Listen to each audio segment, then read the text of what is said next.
اهلا بيكم في اول فيديو جوه برنامج بلندر. بعد ما عرفنا ازاي نحمله هنتعرف النهارده بقى على واجهة البرنامج. الفيديو ده مش هيكون طويل، احنا هنتعرف واحده واحده. والحقيقه برنامج بلندر الواجهه بتاعته اسهل مما يمكن. اول ما بنفتح البرنامج بنلاقي قدامنا الثلاث اشكال دولت، اللي هو المكعب والدايره دي والحاجه اللي شبه المستطيل دي او المربع ده. هو بيكون دي عندي الكاميرا. المكعب ده اول ما برنامج بلندر اتعمل وهم مثبتين المكعب ده، يعني ممكن يتحذف، ممكن نسيبه موجود او تشكلوا منه الاشكال اللي انتوا حابين تعملوها. طيب ممكن بقى نتعرف ازاي نتحرك على برنامج بلندر. بنتحرك جوه البرنامج من الماوس والكيبورد.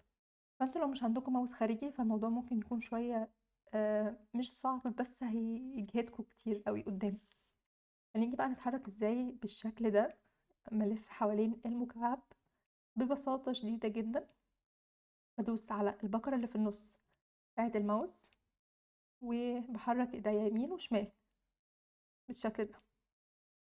طيب ازاي عايزه اثبت الشكل اللي قدامي ده وبتحرك فوق وتحت بالشكل ده؟ بدوس على زرار الشيفت وانا دايسه في نص البكره، فبيتحرك لي يمين وشمال فوق وتحت. في حاجه كمان عايزه اقولها لكم، واللي هي الزوم.